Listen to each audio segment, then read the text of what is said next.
Welcome to ഫോറിക്ക show. നമ്മൾ വീണ്ടും വെള്ളായണിക്കായൽ തീരത്തെത്തിയിരിക്കുകയാണ്. കഴിഞ്ഞ തവണ നമ്മൾ വെള്ളായണിക്കായലിലെ ആവാസ വ്യവസ്ഥയെക്കുറിച്ചാണ് പഠിച്ചത്. ഇത്തവണ ദേശാടന പക്ഷികളെക്കുറിച്ചും അവരുടെ രീതികളെക്കുറിച്ചും നമുക്ക് മനസ്സിലാക്കാം.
വളരെ കൂട്ടത്തോടുകൂടി നമ്മുടെ നാട്ടിൽ സെപ്റ്റംബർ മുതൽ ഏപ്രിൽ വരെ കാണും.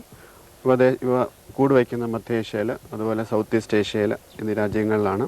ഇവ മിക്കവാറും നമ്മുടെ വെറ്റ്ലാൻഡ്സിൽ തണ്ണീർത്തടങ്ങളിൽ കാണുന്ന പക്ഷിയാണ്. കൂടുതലായിട്ട് ഇവയെ തണ്ണീർത്തടങ്ങളിലാണ് കാണുന്നത്. ഇവയുടെ പ്രധാന ഭക്ഷണം കീടങ്ങളാണ്, ചെറിയ ഇൻസെക്ട്സ് ആണ്. കരിയാളെ കൊണ്ട് വല്ല ഉപയോഗമുണ്ടോ? തീർച്ചയായിട്ടും ഉണ്ട്. കരയാളുകളുടെ പ്രധാന ഭക്ഷണം തന്നെ ഇൻസെക്ട്സ് ആണ്. ഈ നെൽച്ചെടികളെ മറ്റും നശിപ്പിക്കുന്ന കീടങ്ങൾ, അതുപോലെ തന്നെ മറ്റ് ചെടികളൊക്കെ നശിപ്പിക്കുന്ന കീടങ്ങളാണ് ഇവയുടെ പ്രധാന ഭക്ഷണം. അപ്പോൾ അതുകൊണ്ട് ഇവ ഏറ്റവും കൂടുതൽ ഇൻസെക്ട്സിനെ കൊല്ലുന്നുണ്ട്. നമ്മുടെ മറ്റ് പെസ്റ്റിസൈഡ്സ്, കീടനാശിനേക്കാളും ഒരുപാട് ഉപയോഗമുള്ള ഒരു പക്ഷിയാണ്. ഇപ്പം കോൾ നിലങ്ങൾ തൃശ്ശൂരൊക്കെ പോയി കഴിഞ്ഞാൽ തൗസൻഡ്സ് കൂടുതൽ പക്ഷികൾ ഈ വയലിന് മുകളിൽ പറന്നിടന്നിട്ട് ഈ നെൽച്ചെടിയുടെ ഇടയിലുള്ള കീടങ്ങളെ കൊന്നിരുന്നത് കാണാം. അപ്പോൾ കരിയാള എന്ന് പറഞ്ഞാൽ ഈ ദേശാടകൻ വളരെ നമുക്ക് ഉപകാരിയായിട്ടുള്ള, കർഷകന് വളരെ ഉപകാരിയായിട്ടുള്ള ഒരു പക്ഷിയാണ്. അങ്ങനെ ഈ പക്ഷി ഏത് രാജ്യത്തു നിന്നാണ് വരുന്നത്? ഇപ്പോൾ കരിയാളകൾ വരുന്നത് south east Asia, central Asia, Australasia എന്നീ രാജ്യങ്ങളിൽ നിന്നാണ്. ഏഷ്യൻ്റെ മറ്റ് സ്ഥലങ്ങളിൽ നിന്നാണ് വരുന്നത്, നോർത്ത് ഭാഗങ്ങളിൽ നിന്നാണ് വരുന്നത്. അപ്പോൾ ഇവ വന്നു കഴിഞ്ഞാൽ സെപ്റ്റംബർ ആണ് ഇവ ആദ്യമായിട്ട് കാണുന്നത്. അത് കഴിഞ്ഞിട്ട് ഏതാണ്ട് ഒരു 5 മാസം, നമ്മുടെ ഏപ്രിൽ വരെ നീളുന്ന ഇവയ്ക്ക് ദേശാടനമുണ്ട്. ഏപ്രിൽ വരെ നമ്മുടെ വെറ്റ്ലാൻഡ്സിൽ തണ്ണീർത്തടങ്ങളിൽ കാണുകയും തണ്ണീർത്തടങ്ങളിൽ ജീവിക്കുകയും തിരിച്ച് ഏപ്രിലോടുകൂടി തന്നെ ഇവ അതിൻ്റെ സ്വന്തം നാട്ടിലേക്ക് പോകും. ഇപ്പോൾ നമ്മൾ കണ്ട കരിയാളയ്ക്ക് വളരെ ഭംഗിയൊന്നുമില്ല, ഒരു ചാര നിറത്തിലാണ് കണ്ടത്. പക്ഷേ അവ നമ്മുടെ നാട്ടിൽ നിന്ന് പോകുമ്പോൾ അവയുടെ അടിഭാഗത്ത് നല്ല മിന്നുമിനുത്ത കറുത്ത തൂവലുകളുണ്ടാവും. അതുപോലെ ചാരനിറം നല്ല മിന്നുന്ന തൂവലുണ്ടാവും. വളരെ ഒരു ഭംഗിയുള്ള ഗ്ലിസനിങ് കളറിലായിട്ട്, എന്നുവെച്ചാൽ അത് ബ്രീഡിങ്ങിന് കൂട് കെട്ടുന്ന സമയത്ത് നല്ല കളർഫുൾ ആവും. പക്ഷെ നമ്മുടെ നാട്ടിൽ കൂട് കെട്ടാത്തതുകൊണ്ട് അവയുടെ കളർ വളരെ ചാര നിറത്തിൽ, വളരെ മുഷിഞ്ഞ നിറത്തിലാണ് കാണുന്നത്.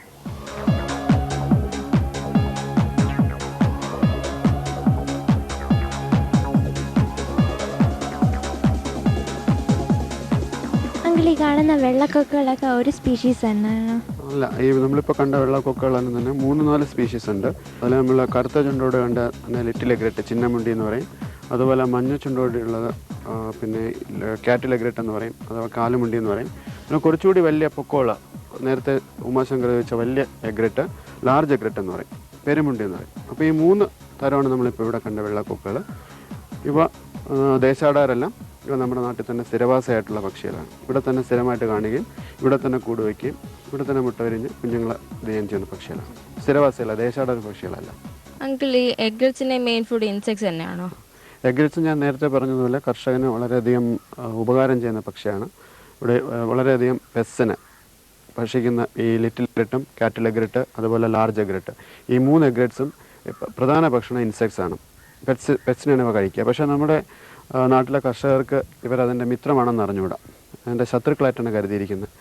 പലപ്പോഴും ഇവ ഒരുപാട് ഉപകാരം ഈ പെസ്റ്റിസൈഡിനേക്കാളും കൊടുക്കുന്നുണ്ടെങ്കിൽ പോലും ഇവയെ ശത്രുക്കളായിട്ട് കരുതിയിട്ട് ഇപ്പം നമ്മൾ വന്നപ്പോൾ തന്നെ കണ്ടു ഒരുപാട് പക്ഷികളെ ഈ എഗ്രറ്റ്സിനെ ഇവർ പറത്തിവിടുന്ന കണ്ടു. ശരിക്കും അവയെ പറത്തിവിടാതെ ആണ് ചെയ്യേണ്ടത്. അവ നെല്ലിനിടയിൽ വരുന്ന ചാഴി അതുപോലുള്ള മറ്റ് ക്ഷുദ്രജീവികളെയൊക്കെ ഭക്ഷിച്ചിട്ട് നമുക്ക് ഗുണകരമായിട്ടുള്ള കാര്യങ്ങളാണ് ചെയ്യുന്നത്. അപ്പോൾ അതിനുള്ള ബോധവൽക്കരണമാണ് നമ്മൾ കർഷകർക്ക് കൊടുക്കേണ്ടത് പക്ഷി നിരീക്ഷണം വഴി. അങ്കിൾ, നമ്മളിപ്പോൾ കണ്ട വാട്ടർ ബേർഡ്സ് ഒന്നും കളർഫുൾ അല്ലല്ലോ, എന്താ? ഇപ്പോൾ നമ്മൾ വാട്ടർ ബേർഡ്സിൻ്റെ എല്ലാം പ്രധാനപ്പെട്ട അതിൻ്റെ ഹാബിറ്റാറ്റ് എന്ന് പറയുന്നത് ഇതുപോലുള്ള ചെളിയും വെള്ളവും അങ്ങനെ ഒരു വല്ലാത്തൊരു ഹാബിറ്റാറ്റാണ്. അപ്പോൾ ആ ഹാബിറ്റാറ്റ് ജീവിക്കുന്ന പക്ഷികൾക്കെല്ലാം തവിട്ട് നിറം അല്ലെങ്കിൽ വെളുപ്പിൻ്റെ മങ്ങിയ നിറം, വെളുപ്പ് നിറം ഇങ്ങനെയൊക്കെ ഉണ്ടാവും. കളർഫുള്ളായിട്ടുള്ള പക്ഷികൾ വളരെ കുറവാണ്. എന്തുകൊണ്ടാണെന്ന് അറിയാമോ? നമ്മൾ നേരത്തെ ഞാൻ പക്ഷികളെക്കുറിച്ച് പറഞ്ഞു. പക്ഷികൾ ഓരോന്നിനും അവയുടെ ഹാബിറ്റാറ്റുമായിട്ട് ഇണങ്ങി ജീവിക്കാൻ വേണ്ടിയിട്ടാണ് അവയ്ക്ക് പ്രകൃതി അനുകൂലം കൊടുത്തിരിക്കുന്നത്, അഡാപ്റ്റേഷൻ കൊടുത്തിരിക്കുന്നത്. അങ്ങനെ വാട്ടർ ബേർഡ്സിനാണെങ്കിൽ ഈ ഒരു ഹാബിറ്റാറ്റായിട്ട് ജീവിക്കാൻ വേണ്ടിയിട്ട് ഇപ്പം നമ്മൾ തന്നെ ഇപ്പോൾ ഇതിനിടയിൽ കുറേ ഈ തവിട്ട് നിറത്തിലുള്ള ഈ വെള്ളത്തിൻ്റെയും ചെളിയുടെയും ആ തവിട്ട് നിറത്തിനിടയിൽ ഇവയുടെ തവിട്ട് നിറവും ആ വെളുപ്പും കൂടെ ആകുമ്പോൾ പലപ്പോഴും നമുക്ക് ഇവയെ തിരിച്ചറിയാൻ പറ്റില്ല. അപ്പോൾ ഇവയെ കണ്ടുപിടിക്കാതിരിക്കാൻ വേണ്ടിയിട്ടാണ് പ്രധാനപ്പെട്ട ഈ ദേശാടകരായ വാട്ടർ ബേർഡ്സിന് എന്ന് വെച്ചാൽ വെയ്ഡേഴ്സ് എന്ന് പറയും.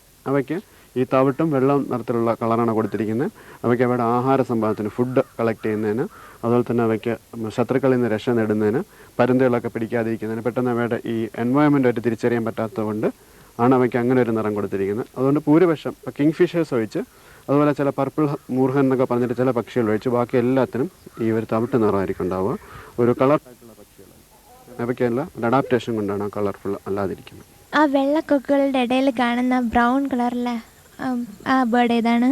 അതും ഒരു കൊക്ക് തന്നെയാണ്. പക്ഷേ കൊക്കുകളിൽ ഇപ്പോൾ നമ്മൾ വെള്ളക്കൊക്കുകളെല്ലാം എഗ്രറ്റ്സ് എന്നാണ് പറയുന്നത്. വലിപ്പം കുറവായുണ്ട്. പക്ഷെ കുറച്ച് ഉയരത്തിലുള്ള ഹെറോൺസ് എന്ന് വിളിക്കും. ഇത് ചായമുണ്ടി എന്ന് പറഞ്ഞിട്ടുള്ള പർപ്പിൾ ഹെറണാണ്. പർപ്പിൾ ഹെറൺ നമ്മുടെ നാട്ടിൽ സ്ഥിരമായിട്ടുള്ള പക്ഷിയാണ്.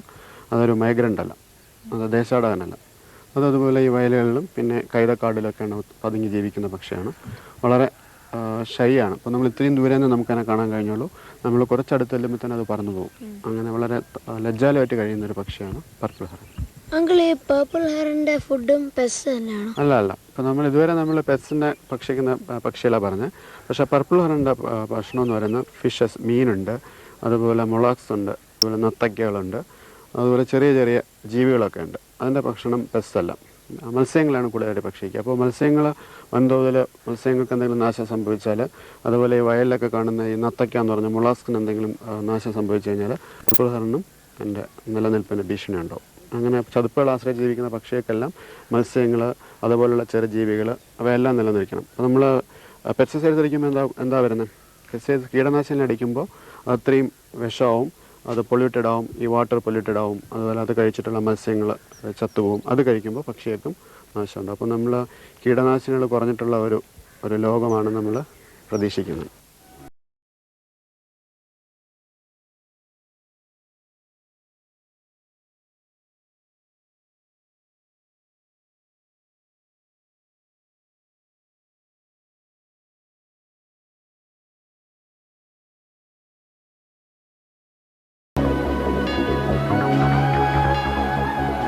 ഇപ്പോൾ നമ്മൾ മൈഗ്രേറ്ററി ബേർഡ്സിനെ കുറിച്ച് ഇപ്പോൾ പറഞ്ഞുകൊണ്ടിരിക്കുകയാണല്ലോ. അപ്പോൾ ഇതുവരെയായിട്ടും കളർഫുൾ ആയിട്ടുള്ള മൈഗ്രേറ്ററി ബേർഡ്സ് നമ്മൾ കണ്ടില്ല. ഇപ്പോൾ നമ്മൾ കണ്ടത് ഒരു കളർഫുൾ ആയിട്ടുള്ള ഒരു മൈഗ്രേറ്ററി ബേർഡാണ്. അത് ബ്ലൂ ടൈൽഡ് ബീ ഈറ്റർ, നീല വേലിത്തത്ത എന്ന് പറയും. ഇത് യൂറോപ്പിൽ നിന്നും അതുപോലെ ഏഷ്യയുടെ മറ്റു ചില സ്ഥലങ്ങളിൽ നിന്നാണ് വരുന്നത്. ഇത് ഇതുപോലെ തന്നെ ബീസിനെയും അതുപോലെ ഇൻസെക്ട്സ് പിന്നെ ഡ്രാഗൺ ഫ്ലൈസ് ഒക്കെയാണ് ഇതിൻ്റെ ഭക്ഷണം. ഇതും ഒരു മൈഗ്രേറ്ററി ബേർഡാണ്. സെപ്റ്റംബർ ടു ഏപ്രിൽ വരെ നമ്മുടെ നാട്ടിൽ കാണുന്ന ഒരു കളർഫുൾ മൈഗ്രേറ്ററി ബേർഡ്. ബേർഡ്സ് എന്തിനാണ് മൈഗ്രേറ്റ് ചെയ്യുന്നത്? ഇപ്പോൾ ബേർഡ്സ് മൈഗ്രേറ്റ് ചെയ്യണത് എന്താണെന്ന് വെച്ച് കഴിഞ്ഞാൽ, ഇപ്പോൾ അതുപോലെ ചിലപ്പോൾ അതിഭയങ്കരമായിട്ടുള്ള വേനലുണ്ടാവും, അതുപോലെ അതിഭയങ്കരമായിട്ടുള്ള ശൈത്യം ഉണ്ടാവും അതിൻ്റെ സ്വന്തം നാട്ടിൽ. അങ്ങനെ സ്വന്തം നാട്ടിലുള്ള വേനലും ശൈത്യവും രക്ഷപ്പെടുന്നതിന് വേണ്ടിയിട്ട് ബേർഡ്സ് വേറെ രാജ്യങ്ങളിലേക്ക് താമസം മാറും. അതിനാണ് നമ്മൾ ദേശാടനം എന്ന് പറയുന്നത്. അപ്പോൾ അങ്ങനെ അതിന് ആഹാരം കിട്ടുന്ന സ്ഥലങ്ങളിൽ പോയി അവിടെ താമസിച്ചൊരു 5 മാസം ഇപ്പോൾ ടൂറിസ്റ്റുകളായിട്ട് താമസിച്ചിട്ട് തിരിച്ച് വീണ്ടും അവരുടെ നാട്ടിലേക്ക് വന്ന് സ്ഥിരതാമസമായിട്ട് കൂടെ വെച്ച് താമസിക്കുന്നുണ്ടാണ് ദേശാടനം എന്ന് നമ്മൾ പറയാൻ കാരണം. പക്ഷിയുടെ ദേശാടനം നടത്തുന്ന എന്തെങ്കിലുമൊക്കെ പ്രിപ്പറേഷൻ ചെയ്യാറുണ്ടോ? ഇപ്പോൾ പക്ഷികൾ ദേശാടനത്തിനും ഒരുപാട് പ്രിപ്പറേഷൻ ചെയ്യാറുണ്ട്. ഇപ്പോൾ അവയുടെ തൂവലുകൾ ഫെതേഴ്സിനെല്ലാം പൊഴിച്ചിട്ട് പുതിയ തൂവലാക്കും. അതിന് നമ്മൾ മോൾട്ടിംഗ് എന്ന് പറയും.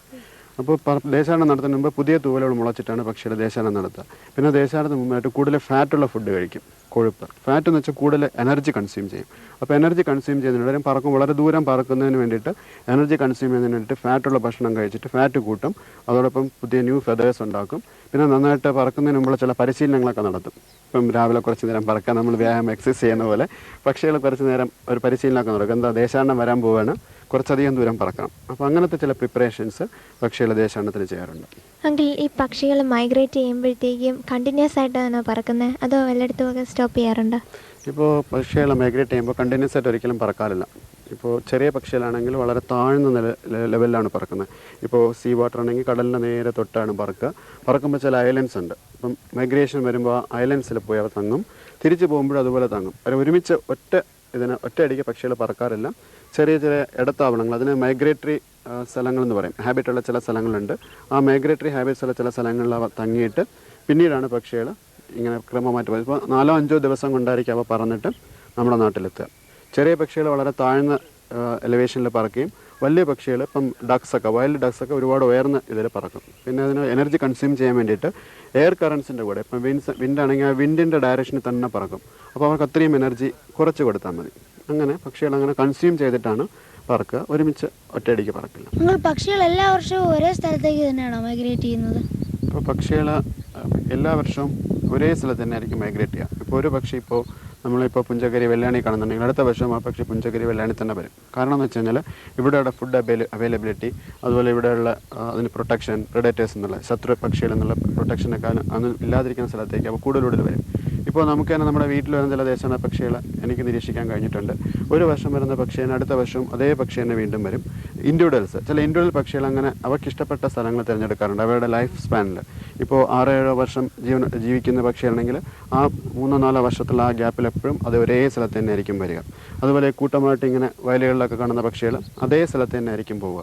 പിന്നെ എന്തെങ്കിലും അവ ദേശാടനം നടത്തുന്ന സ്ഥലത്ത്, ഇപ്പം വേമ്പനാട്ട് കായലിൽ കഴിഞ്ഞ വർഷം 9 വർഷം വരെ ഒരുപാട് ഡക്സ് വരുമായിരുന്നു. പക്ഷേ ആ പക്ഷികൾക്ക് അവിടെ ഡിസ്റ്റർബൻസ് ഉണ്ടായപ്പോൾ അവ വേറെ സ്ഥലങ്ങളിലേക്ക് മൈഗ്രേറ്റ് ചെയ്യും. അങ്ങനെ നമ്മുടെ ആ സ്ഥലത്തിന് ഇപ്പം ഹാബിറ്റാറ്റ് ഡീഗ്രഡേഷൻ, ഇപ്പോൾ ഇതിൻ്റെ വരുന്ന സ്ഥലത്തിന് എന്തെങ്കിലും പ്രൊട്ടക്ഷൻ ഇല്ലാതെ വരിക, ഹണ്ടിങ് പ്രശ്നം, അങ്ങനെ വരുമ്പോൾ പക്ഷികൾ അവയുടെ സ്ഥലം മാറ്റും. അല്ലാത്തിടത്തോളം കാലം പക്ഷികൾ സ്ഥിരമായിട്ട് ഒരേ റൂട്ടിൽ തന്നെ വരും, ഒരേ സ്ഥലങ്ങളിൽ തന്നെ ദേശാടനം നടത്തിയിട്ട് തിരിച്ചു പോകും. കാരണം അവയ്ക്ക് അവയുടെ ജനറ്റിക്കലായിട്ട് അങ്ങനെ ഒരു കഴിവ് കിട്ടിയിട്ടുണ്ട്, അവരുടെ ക്രോമസോംസിൽ തന്നെ. അപ്പോൾ ആ സ്ഥലങ്ങളിൽ തന്നെ പണ്ട് വന്നുകൊണ്ടിരുന്ന സ്ഥലത്ത് വരികയും പുതിയ പക്ഷികൾ യങ്ങർ ജനറേഷനും അതേ പാത്ത് തന്നെ വന്നിട്ട് അതേ സ്ഥലങ്ങളിൽ തന്നെ തങ്ങും, വേറെ സ്ഥലങ്ങളിലേക്ക് മാറി അങ്ങനെ അധികം പോകാറില്ല. ഇതുപോലുള്ള ഡിസ്റ്റർബൻസ് ഉണ്ടെങ്കിൽ മാത്രം അവ അങ്ങനെ മാറിപ്പോകും. അല്ലാത്തടത്തോളം കാലം പക്ഷികളിങ്ങനെ അതിൻ്റെ സ്ഥിരം ആയിട്ടുള്ള സ്ഥലങ്ങളിൽ നമുക്ക് കാണാൻ പറ്റുന്നിടത്ത് കാണാൻ കഴിയും.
എങ്കിൽ കേരളത്തിൽ ദേശാടന പക്ഷികൾ എത്തുന്ന സ്ഥലങ്ങൾ ഏതൊക്കെയാണ്? ഇപ്പോൾ കേരളത്തിൽ ദേശാടന പക്ഷികൾ വാട്ടർ ബേർഡ്സ് എത്തുന്ന സ്ഥലങ്ങൾ പ്രധാനമായിട്ടും കോഴിക്കോട് കടലുണ്ടിയുണ്ട്. കടലുണ്ടിയിൽ വിവിധ തരം പ്ലോവേഴ്സ് എന്ന് പറഞ്ഞിട്ടുള്ള പക്ഷികൾ നമുക്ക് ഇന്ന് കാണാൻ പറ്റാത്ത, അതുപോലെ സ്റ്റിൽറ്റ് എന്ന് പറഞ്ഞ പക്ഷികൾ, പിന്നെ കുറേ സീഗൾസ് കടൽക്കാക്കകളൊക്കെ വരുന്നുണ്ട്. പിന്നീട് ഭാരതപ്പുഴ ഈ കടലിൽ ചെന്ന് ചേരുന്ന പുറത്തൂർ അഴിമുഖം, അവിടെ നമുക്ക് ധാരാളം സീഗൾസിനെ കടൽക്കാക്കകൾ, അതുപോലെ തന്നെ ഒരുപാട് ജലപക്ഷികളെ കാണാൻ കഴിയും. ഏതാണ്ട് 10,000 അബവ് പക്ഷികൾ വരുന്ന ഏറ്റവും വലിയൊരു ദേശാടന സ്ഥലമാണ് പുറത്തൂർ. പിന്നീട് കാണുന്നത് തൃശ്ശൂർ കോൾ വെറ്റ്ലാൻഡ്സ്, കോൾ നിലങ്ങളിൽ ഒരുപാട് വേഡേഴ്സ്, നമ്മുടെ സാൻഡ് പേപ്പേഴ്സ്, അതുപോലെ ഗ്രീൻ ഷാങ്ക്, പച്ചക്കാലി, റെഡ് ഷാങ്ക്, ചോരക്കാലി, ഇതുപോലുള്ള പക്ഷികൾ കോൾ വെറ്റ്ലാൻഡ്സിൽ വരും. നമുക്കിങ്ങനെ തെക്കോട്ട് കൂടുതൽ വന്നു കഴിഞ്ഞാൽ ഏറ്റവും കൂടുതൽ കാണുന്നത് വേമ്പനാടാണ്. വേമ്പനാട് പണ്ട് ഒരുപാട് വൈൽഡ് ഡക്സിനെ കണ്ടിരുന്നു. ഇപ്പം പിൻഡേൽ ഡക്ക്, അതുപോലെ ഗാർഗാനി ടീൽ എന്നൊക്കെ പറഞ്ഞ് താറാവുകൾ ഒരുപാട് വന്നുകൊണ്ടിരുന്ന ഒരു സ്ഥലമാണ് വേമ്പനാട്. അതുപോലെ വേമ്പനാട് ഇപ്പോൾ നമ്മുടെ റെഡ് ഡേറ്റ ബുക്കിൽ പെടുത്തിയിരിക്കുന്ന ചേരക്കോഴി, നമ്മൾ കണ്ട ഡാർട്ടറിൻ്റെ വലിയ പക്ഷി ചേരക്കോഴി വംശം സംഭവിക്കുന്നത്, അത് കൂടുവയ്ക്കുന്നുണ്ട്. അങ്ങനെ വേമ്പനാടാണ് പ്രധാനപ്പെട്ട മറ്റൊരു ദേശാടന സ്ഥലം. പിന്നീട് കുറച്ചുകൂടി നമ്മൾ തെക്കോട്ട് വന്നു കഴിഞ്ഞാൽ അഷ്ടമുടി കായൽ ധാരാളം ടേൺസ് വരുന്നുണ്ട്. ഇപ്പം നമ്മൾ കണ്ട വിസ്കർ ടേൺസ്, അതുപോലെ ഗൾബിൾഡ് ടേൺ, അതുപോലെ ഗോൾഡൻ ഫ്ലവറൊക്കെ വരുന്ന അഷ്ടമുടി കായലാണ് വേറൊരു സ്ഥലം. പിന്നീട് കാണുന്നത് ശാസ്താംകോട്ട കായൽ. ശാസ്താംകോട്ട പ്രധാനപ്പെട്ടെന്ന് വെച്ച കാര്യം ശുദ്ധജല തടാകമാണ്. ശാസ്താംകോട്ടയിൽ ശുദ്ധജല തടാകത്തിൽ ജീവിക്കുന്ന വാട്ടർ ബേർഡ്സ് വരുന്നുണ്ട് ശാസ്താംകോട്ട. അത് കഴിഞ്ഞാൽ പിന്നീട് കാണുന്നത് തിരുവനന്തപുരത്ത് വെള്ളയാണി, പുഞ്ചക്കരി വെള്ളയാണി കായൽ, ആക്കുളം കായൽ. അപ്പോൾ ഇങ്ങനെ ഇത്രയും മൈഗ്രേറ്ററി സ്ഥലങ്ങൾ കേരളത്തിലുണ്ട്. കണ്ണൂരിലാണെങ്കിൽ കാട്ടാമ്പള്ളി എന്നുള്ള സ്ഥലമുണ്ട്. അതുപോലെ ചതുപ്പ് നിലങ്ങൾ, കണ്ടൽക്കാടുകളുണ്ട്. അതുപോലെ ഒരുപാട് ഈ വെറ്റ്ലാൻഡ്സിലാണ് ഏറ്റവും കൂടുതൽ കോൺസെൻട്രേറ്റ് ചെയ്ത പക്ഷികൾ വരുന്നത്, വാട്ടർ ബേർഡ്സ്. അതുപോലെ ഹിൽ ബേർഡ്സ് നമ്മുടെ പൊന്മുടി, കല്ലാറ്, അതുപോലെ മൂന്നാർ, അങ്ങനെയുള്ള സ്ഥലങ്ങളിൽ ഹിൽ ബേർഡ്സും വരും. അങ്ങനെ ദേശാടകർ വളരെയധികം ദേശാടനം നടത്തുന്ന ഒരു സംസ്ഥാനമാണ് കേരളം. പ്രത്യേകിച്ച് നമ്മുടെ തെക്കൻ ജില്ലകളിൽ ധാരാളം പക്ഷികൾ ദേശാടനത്തിന് എത്താറുണ്ട്. ഈ പറഞ്ഞ സ്ഥലങ്ങളിലെല്ലാം പക്ഷികൾക്ക് ഡിസ്റ്റർബൻസ് എല്ലാം ഉണ്ടാകാറുണ്ടോ? അപ്പോൾ ഈ പറഞ്ഞ സ്ഥലങ്ങളിൽ പക്ഷികൾക്ക് കുറച്ച് ഒക്കെ ഡിസ്റ്റർബൻസ് ഉണ്ട്. പക്ഷേ നമ്മൾ ഈ പറഞ്ഞതുപോലെ അഷ്ടമുടിയിലും അതുപോലെ വേമ്പനാട്, പിന്നീട് പുറത്തൂർ എന്ന സ്ഥലങ്ങളിൽ ലോക്കൽ അല്ലാതെ അവയർനെസ് ഉണ്ട്. അപ്പം പുറത്തൂർ പോയി കഴിഞ്ഞാൽ നമ്മൾ സീഗൾസിനെ കാണാൻ പറ്റുന്ന സ്ഥലങ്ങൾ, പക്ഷികളെ കാണാൻ പറ്റുന്ന സ്ഥലങ്ങൾ ലോക്കൽസ് പറഞ്ഞു തരാറുണ്ട്. അതുപോലെ കടലുണ്ടിയിൽ നാട്ടുകാർ വളരെയധികം ഹെൽപ്ഫുള്ളാണ്. കോൾ നിലങ്ങളിൽ ഹെൽപ്ഫുള്ളാണ്. അവയർനെസ് ഉള്ള ഇപ്പോൾ നാട്ടുകാർക്ക് നമുക്കിപ്പോൾ പുഞ്ചക്കരിയിൽ കുറച്ച് പേര് അതിനെക്കുറിച്ച് അവയർനെസ് ആണ്. പക്ഷെ അല്ലാത്തവർ പക്ഷികളെ കുറിച്ച് ഡിസ്റ്റർബൻസ് ചെയ്യുന്നുണ്ട്. പക്ഷേ കൂടുതലും ഓരോ സ്ഥലത്തും പക്ഷികൾക്ക് ഡിസ്റ്റർബൻസ് ഉണ്ടാക്കുന്ന ലോക്കൽസ് അല്ല, വെളിയിൽ നിന്ന് വരുന്ന ആൾക്കാരാണ് പക്ഷികളെ വേട്ടാടുന്നതും പക്ഷികളെ പിടിച്ചുകൊണ്ട് പോകുന്നത്. ലോക്കൽസ് സാധാരണ അതിനെ ഡിസ്റ്റർബ് ചെയ്യുന്നതായിട്ട് നമുക്കിതിരായിട്ട് ഞങ്ങളുടെ ഇതിൽ കണ്ടിട്ടില്ല. ഇവിടെയും പുഞ്ചക്കരിയിൽ ഇപ്പോൾ നമ്മൾ ബോർഡ് വെച്ചിട്ടുണ്ട് പക്ഷി വേട്ടയ്ക്കെതിരായിട്ട്. ഇവിടെയും വെളിയിൽ നിന്നുള്ള ആൾക്കാരാണ് വന്നിട്ട്, തിരുവനന്തപുരം സിറ്റിയിലുള്ള വെളിയിൽ നിന്നുള്ള ആൾക്കാർ വന്നിട്ടാണ് ഇവിടെയും പക്ഷികളെ വേട്ടാടുന്നത്. ലോക്കൽ പൊതുവെ എല്ലാ സ്ഥലങ്ങളിലും പക്ഷികൾ വരുന്നതിനെക്കുറിച്ച് കോളച്ചേരിലൊക്കെ നല്ല അവയർനെസ് ആണ് പൊതുവെ കണ്ടിട്ടുള്ളത്. കന്യാകുമാരിക്കടുത്ത് ആളുകൾ നല്ലോണം പക്ഷികളെ സംരക്ഷിക്കുന്ന ഒരു സ്ഥലമുണ്ടല്ലോ. കന്യാകുമാരിക്കടുത്ത് നമ്മൾ തിരുനെൽവേലി ഡിസ്ട്രിക്റ്റിൽ കൂന്തൽക്കുളം എന്നൊരു സ്ഥലമുണ്ട്. അപ്പോൾ ഞാൻ നേരത്തെ അവയർനെസ്സിനെ കുറിച്ച് പറഞ്ഞു. പക്ഷേ നമ്മുടെ നാട്ടിലേക്കാൾ ഏറ്റവും കൂടുതൽ അവയർനെസ് കണ്ടിട്ടുള്ളത് തമിഴ്നാട്ടിലാണ്. നമുക്കൊരുപാട് വിദ്യാഭ്യാസം ഉണ്ടെങ്കിലും അവയർനെസ്സിന് നമ്മൾ കുറച്ച് പിന്നോട്ടാണ്. പക്ഷേ തമിഴ്നാടുകാർ വളരെ നന്നായിട്ട് അവയർനെസ് ഉണ്ട്. അവിടെ ഒരു ഗ്രാമീണരാണ്. അവിടെ വർഷങ്ങളായിട്ട് മൈഗ്രേറ്ററി ബേർഡ്സ് വരുന്നതിനെ സംരക്ഷിക്കുകയും അതിൽ തന്നെ ചില പക്ഷികൾ അവിടെ കൂട് വയ്ക്കുന്നുണ്ട്. ഇപ്പോൾ പെലിക്കൻ എന്ന് പറഞ്ഞിട്ട്, അതുപോലെ പെയിൻറ്റർ സ്റ്റോക്ക്, ഇങ്ങനെ വലിയ പക്ഷികൾ കൂട് വയ്ക്കുന്നതിനെ സംരക്ഷിക്കുകയും ചെയ്യുന്നുണ്ട്. അപ്പോൾ തമിഴ്നാടുകാർ ആ ഗ്രാമീണർ കാണിക്കുന്ന അവയർനെസ് വേറൊരിടത്തും എനിക്ക് കാണാൻ കഴിഞ്ഞിട്ടില്ല. അപ്പം നമ്മുടെ നാട്ടിലും അതുപോലെ ഗ്രാമീണരും നമ്മുടെ നാട്ടുകാരും തന്നെ വിചാരിച്ചു കഴിഞ്ഞാൽ പല പക്ഷികളെയും നമുക്ക് പ്രൊട്ടക്റ്റ് ചെയ്യാൻ കഴിയും. അതിന് നമുക്ക് വേറെ പൊതുവായിട്ടുള്ള വലിയ വിദ്യാഭ്യാസവും ഒന്നും വേണ്ട. പക്ഷികൾ വരുമ്പോൾ അവയ്ക്ക് അനുകൂലമായിട്ടുള്ള ജീവിത പരിസരം അവയ്ക്ക് ജീവിക്കാനായിട്ടുള്ള ഒരു അനുകൂലനം ഉണ്ടാക്കുക. അതുപോലെ അവയ്ക്ക് വേട്ടക്കാരിൽ നിന്നുള്ള സംരക്ഷണം കൊടുക്കുക. കൂട് വയ്ക്കുമ്പോൾ അവയുടെ കുഞ്ഞുങ്ങളെ സംരക്ഷിക്കുക. അപ്പോൾ ഇതൊക്കെ ചെയ്യുകയാണെങ്കിൽ തീർച്ചയായിട്ടും നമ്മുടെ നാട്ടിലും പക്ഷികൾ കൂട് വയ്ക്കും, അവ നന്നായിട്ട് പോവുകയും ചെയ്യും. അപ്പോൾ നമ്മൾ അതിന് മാതൃകയാക്കേണ്ടത് തമിഴ്നാട്ടിലെ കൂന്തൽക്കുളത്തുകാരാണ്. അവരെല്ലാ വർഷവും പക്ഷികളെ അവരുടെ വിരുന്നുകാരായിട്ട് സ്വീകരിക്കുകയും അവർ തിരിച്ചു പോകുമ്പോൾ അതുപോലെ സങ്കടത്തോടു കൂടി അവർ എല്ലാ വർഷവും യാത്ര അയക്കുകയും ചെയ്യും. അപ്പോൾ അതാണ് നമ്മൾ ഇതുകൊണ്ട് നമ്മളിവിടെ വന്ന് നിരീക്ഷിച്ചിട്ട് നമുക്ക് മനസ്സിലാക്കാൻ പറ്റുന്ന അവയർനെസ് ഉണ്ടാക്കുക എന്നുള്ളതാണ് പക്ഷികളെ നിരീക്ഷിക്കുന്നതോടൊപ്പം നമ്മൾ ചെയ്യേണ്ടത്. ദേശാടന പക്ഷികളെക്കുറിച്ച് ഇത്രയധികം കാര്യങ്ങൾ പറഞ്ഞു തന്ന സുശാന്തെങ്കിൽ നന്ദിയുണ്ട്. ഫോർ യു കിഡ്സിന്റെ ഈ എപ്പിസോഡ് എല്ലാവർക്കും ഇഷ്ടപ്പെട്ടു എന്ന് കരുതുന്നു. ഫോർ യു കിഡ്സിനെ അടുത്ത ആഴ്ച ഇതേ ദിവസം ഇതേ സമയം. Until then bye.